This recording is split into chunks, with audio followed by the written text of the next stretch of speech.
This story takes place in the romantic Italian city of Verona.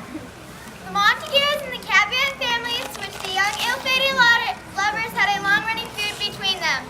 Romeo and his cousins attend a ball in the house of Capulet wearing masks. Romeo meets Juliet and they both fall headlong in love. Later that same night, Romeo returns to the house of Capulet. He climbs over the orchard wall to find Juliet sitting at her bedroom window. They vow their eternal love for each other and arrange a secret meeting. Before the two lovers can meet, Mercutio, who is Romeo's cousin, is killed in a sword fight by Juliet's cousin, Tybalt. Romeo then kills Tybalt in revenge. At this point, we should mention that our production does not follow Shakespeare's script to the letter. Nice.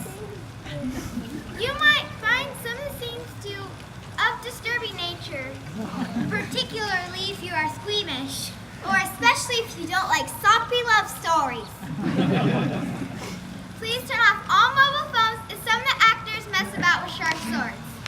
And we don't want to have anyone's eye out.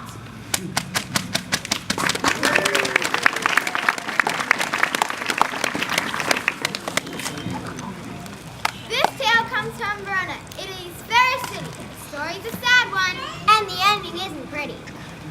It concerns a lovely lass, Juliet is her name. It tells of love and heartache, and it is a crying shame. Romeo is our hero, a handsome-looking lad. He got a reputation. Some said he was a cad. He went to Capulet's party. Being the bright spark, he wore a mask upon his face to keep them in the dark.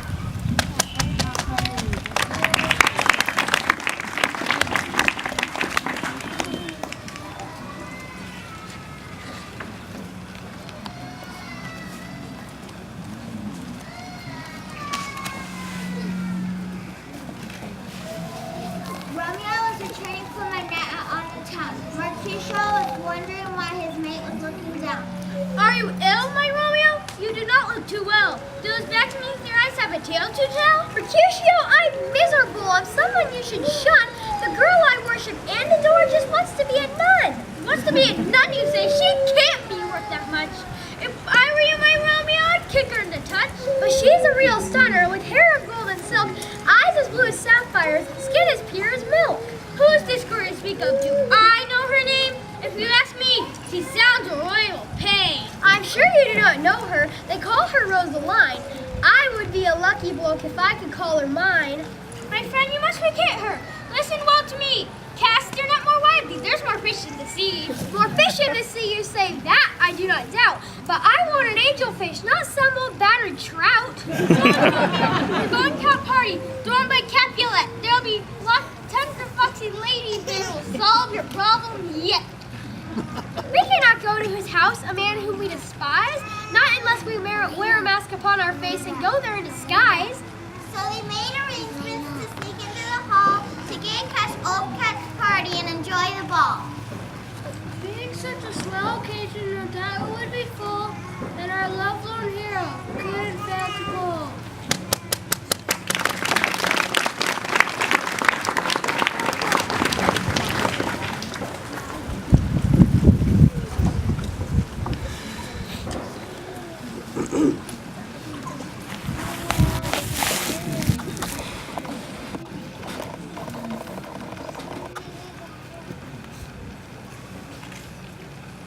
Meanwhile, back at Capulet's, the other side of town, Julie's mother broke some news that made her daughter frown. Daughter, listen carefully. I've a bone to pick with you. Paris wants you for his bride, and he's in Arnold still. But mother, Paris is too old. He's frail and thin and weedy. His eyes are close together. It makes him look so seedy. He is the kinsman of the prince and extremely well-to-do. He's very well connected. You know his blood is blue. But, Mumsy, I'm too young to wed. I'm only just 14. And when it comes to fellas, I'm really not that keen. Now listen, girl, he's coming here to attend the ball. To give him the once over would do no harm at all. Look him over carefully and see if his face fits. If he doesn't suit you, then we'll call it quits. Even though the mere idea fills me with dismay, as I'm your loving daughter, I'll do just what you say. Marriage to an older man really isn't bad. If you don't believe me, look at me and Dad. It's true you could not say your dad's a man of action, but he's good, and honestly, I love him to distraction.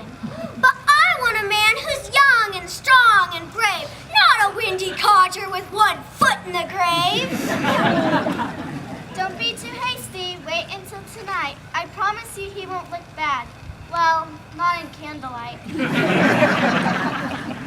Mrs. C wants a son-in-law who is very well connected, but Paris won't be happy when he is rejected. So fate worse than death awaits our hapless wench. To marry a misery got just a face like you elders bench.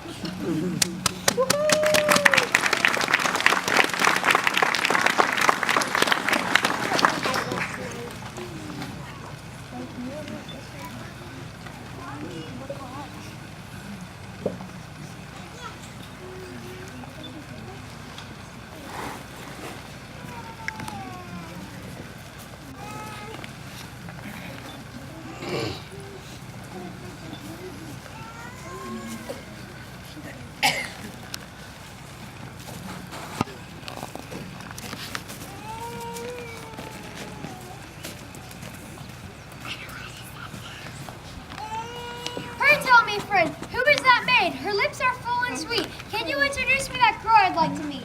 Give it a rest, oh Romeo. For heaven's sake above. You meet a new girl every day and always fall in love. This sweet young thing is not for you. Do not be confused. If her father catches you, you'll end up more than bruised. I do not care for what you say. It's as plain can be. The others don't mean anything. She is the one for me. So Romeo went up to her to give her some smooth chat, but she was playing hard to get and was having none of that. Hello, me duck. Pray tell me, do you come here much? She is a bit standoffish. I think I've lost my touch. My heart is fluttering like a little dove, but I will not let him see he's the one I could love.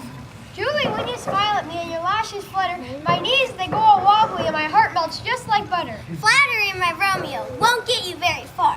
You will get your just desserts if I tell my pa. Julie, I must tell you, I would be in bliss if I could hold you in my arms and give you one small kiss. Oh, Romeo, you've got some cheek. My nerves, they are a wreck. Don't let Daddy see you. A small one, just a peck. What a saucy lad you are. I thought you weak and puny. I said a small one, but that was a great big smackaroony. I tried a bit too obvious to win a bird so stunning. I'll have to try a plan which is more cunning. So Romeo left the party, not knowing he'd be seen by his rival Paris, a jealous man and mean.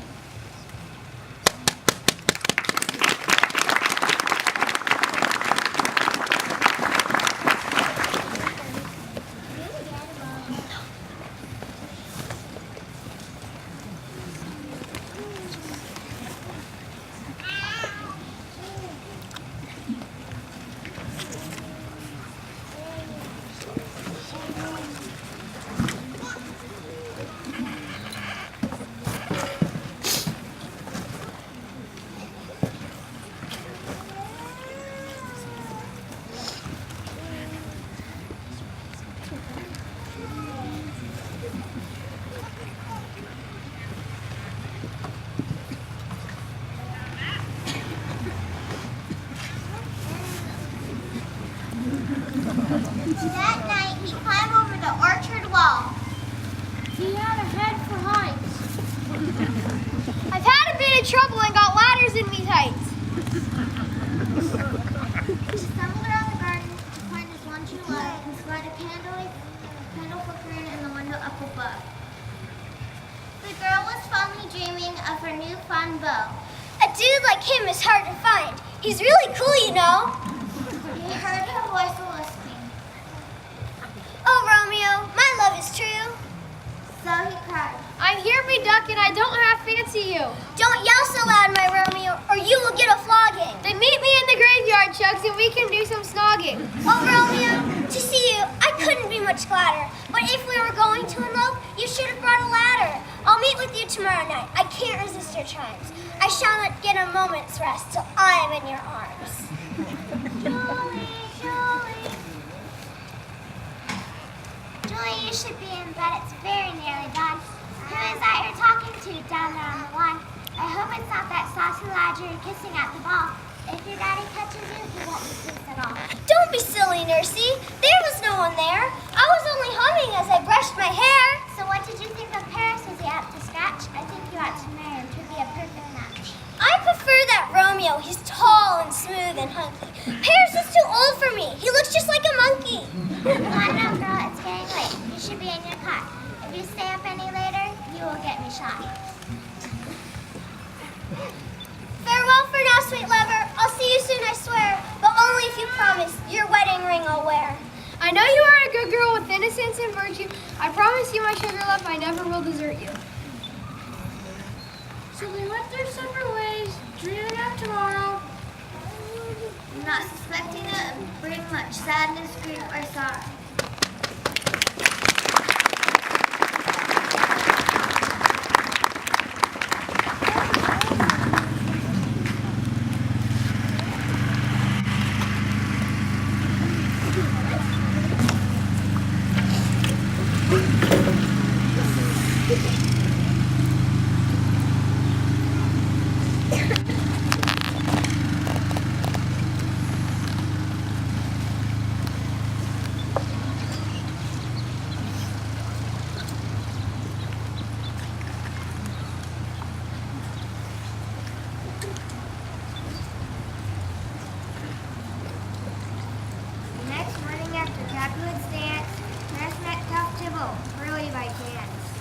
Paris was feeling rotten because of what he'd heard Juliet was saying. She would never be his bird.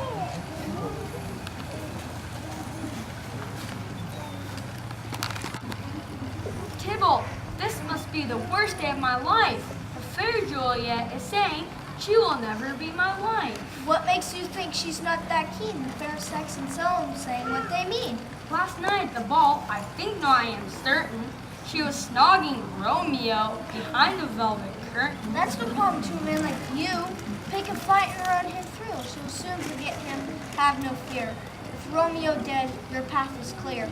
Come off it, Tybalt. You know the score. Duel on the street is against the law. My uncle, the prince, won't be impressed at all if I ventilate Romeo's vest. Besides, he's fast and fit and bold, and I'm slow and scared and old.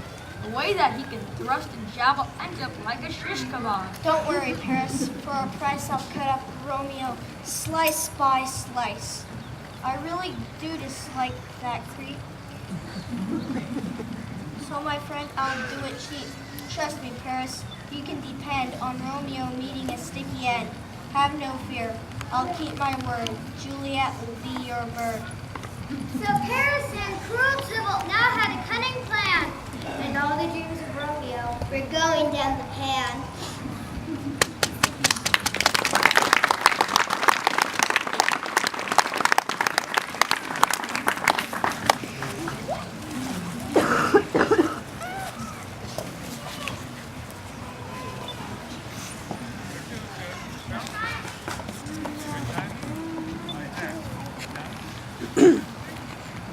Romeo went out for a stroll, a Julie he was dreaming, out to win her for his own, and Romeo was scheming. You must beware of Paris. He is a jealous man. To keep him from marrying Julie, I'll need a crafty plan. He didn't notice down the street two men standing guys. If he picked a quarrel, one of them would die. Who do you think you're looking at? Do you think you're brave? Look at me like that again, I'll put you in your grave. Say what you like, I don't care. I won't follow your trap. You're trying to provoke me, but I don't want to scrap. You are a coward, Romeo. Your wrist, it is all limp. I'll spread it all around town. You really are a wimp. You cannot let him say those things. Show him you're a man. If you won't fight him, I will. I'll kill him if I can. Come on, Tybalt. Let's find out exactly how you feel when you're lying in the gutter with a belly full of steel. To challenge you, Mercutio, your brain is held party. I'm brilliant in sword fighting and a black belt in karate.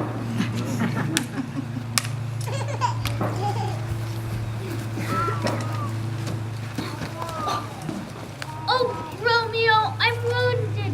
I think my end is near. I'll no longer see the rising sun or the friends that I hold dear.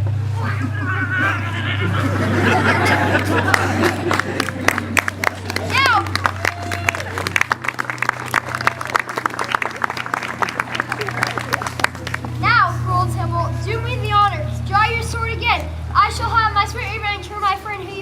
right. Mercutio felt my cold stale and didn't like the tasting. So if you think you like a try, I'll oblige you with the pasting.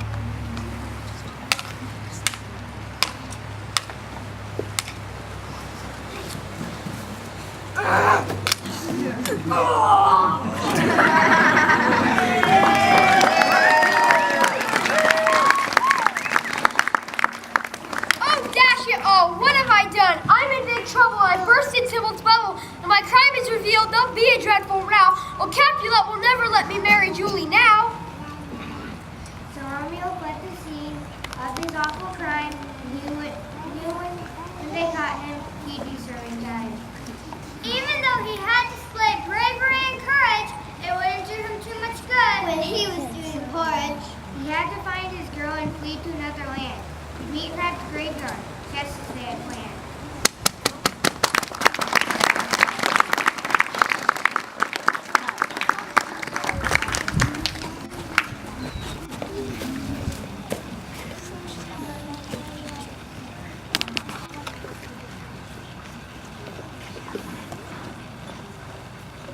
Meanwhile, back at Cap's house, the news was going round, and they were all determined to track the villain down.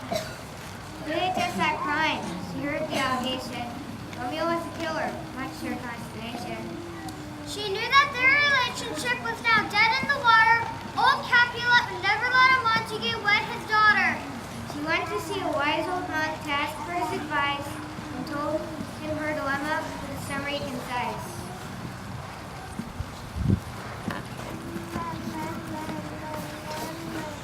I'm supposed to marry Paris. My dad, he is insisting. And he is very angry because I am resisting. He wants me to marry now. That's the new arrangement. But I want him to agree on a proper long engagement. This will give the time I need to run away and hide. Romeo will be my groom and I will be his bride. This man, he is just perfect, faithful, kind, and true. The only problem with it all, he is a Montague. My family hate his folks, and his law all hate mine. Successive generations pass this feud on down the line. You have a sticky problem, dear, of that there is no doubt. I must confess I am a loss of how to sort it out. I can see from your condition you're in a rattled mess, but I can give you prescriptions to help with all the stress. Before you take the potion, give it a good old shake. You orange, take just one spoonful or you will never wait. Juliet took the vial, not suspecting it would be the reason why the story is called tragedy.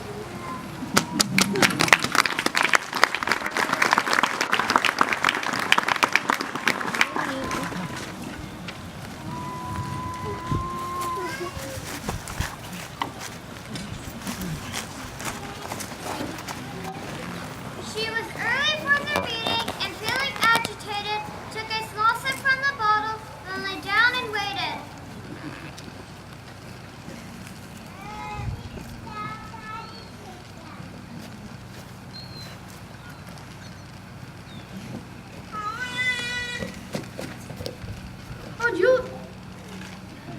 Juliet, to find you dead, my heart is broken and kicked.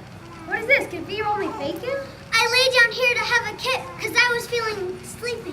Come on, let's go, my Romeo. This place is cold and creepy. Romeo, I love you so. You are a handsome hunk. Why do you stand unsteady? Could it be you're drunk? No, my love, I took that stuff and now I'm feeling funny. My knees have gone all wobbly and my nose is running. Julie, please don't be annoyed. I know what you are thinking. Please believe me when I say that I have not been drinking. And I came in and found you there, stiff and deathly pale. In my despair, I took that stuff, Prozac, not brown ale. I'll soon be up in heaven, dear, with the angels flying. Oh, Julie, you can't help me now because, my sweet, I'm dying. The stuff I took was lethal. That much I fear. My end is near. Julie, please hold my hand while I'm feeling very clear. Oh, Romeo, don't leave me now, in this our finest hour. We love not wisely, but too well, and now it's all turned sour. Romeo, it's my fault. I awoke too late. Please wait for me a little while at the pearly gate. You shall not go, my Romeo, without your faithful wife. You shall not be alone, my love. I'll end it with this knife. So Juliet found her lover's knife and in her bosom stuck it.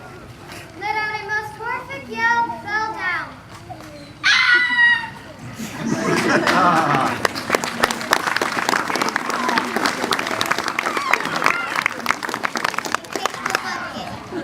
Daddy.